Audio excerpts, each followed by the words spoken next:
ರಾಜ್ಯ ಸರ್ಕಾರದ ಗ್ಯಾರಂಟಿ ಯೋಜನೆ ಶಕ್ತಿ ಬಳಸಿಕೊಂಡು ಮಹಿಳೆಯರು ರಾಜ್ಯದ ಎಲ್ಲಾ ಭಾಗಗಳಲ್ಲಿಯೂ ಓಡಾಡುತ್ತಿದ್ದಾರೆ. ಗಂಡು ಮಕ್ಕಳಿಗೆ ಬಸ್ನಲ್ಲಿ ಹತ್ತಲು ಸಾಧ್ಯವಾಗುತ್ತಿಲ್ಲ.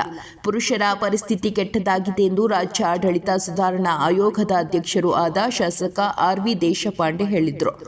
ತಾಲೂಕಿನ ಶಿರೂರು ಗ್ರಾಮದಲ್ಲಿ ಭಾನುವಾರ ನಡೆದ ಕೆ.ಎಚ್. ಪಾಟೀಲ ಅವರ ಪ್ರತಿಮೆ ಅನಾವರಣ ಕಾರ್ಯಕ್ರಮದಲ್ಲಿ ಮಾತನಾಡಿದ ಅವರು, ಗ್ಯಾರಂಟಿ ಯೋಜನೆಗಳಿಗೆ 58,000 ಕೋಟಿ ಖರ್ಚಾಗುತ್ತಿದೆ.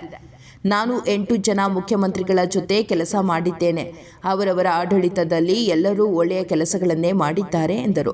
ನಮ್ಮ ಸರ್ಕಾರ 5 ಗ್ಯಾರಂಟಿ ಯೋಜನೆಗಳನ್ನು ಜಾರಿಗೊಳಿಸಿದೆ.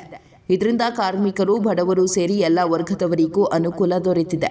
ಅದರಲ್ಲೂ ಶಕ್ತಿ ಯೋಜನೆಯಿಂದ ರಾಜ್ಯದ ಮಹಿಳೆಯರು ದೇವಸ್ಥಾನಗಳಿಗೆ ಪ್ರವಾಸ ಬೆಳೆಸುತ್ತಿದ್ದಾರೆ. ಇದರಿಂದ ಮಹಿಳೆಯರಿಗೆ ಹೆಚ್ಚು ಅನುಕೂಲವಾಗಿದೆ. ಬಸ್ಗಳಲ್ಲಿ ಹತ್ತುವ ವೇಳೆ ಮಹಿಳೆಯರಿಂದ ಪುರುಷರು ಏಟು ತಿಂದಿರುವ ಪರಿಸ್ಥಿತಿಗಳು ಇವೆ ಎಂದರು. ಆಡಳಿತದಲ್ಲಿ ಸಾಕಷ್ಟು ಬದಲಾವಣೆಗಳು ಆಗಬೇಕಿದೆ. ನಿರ್ಧಾರಗಳು ಬೇಗನೆ ಮಾಡಬೇಕು. ಎಷ್ಟು ಬೇಗ ನಿರ್ಧಾರಗಳು ಆಗುತ್ತವೆಯೋ ಅಷ್ಟು ಬೇಗ ಜನರ ಕಷ್ಟಗಳು ಪರಿಹಾರವಾಗುತ್ತವೆ ಎಂದು ಹೇಳಿದರು.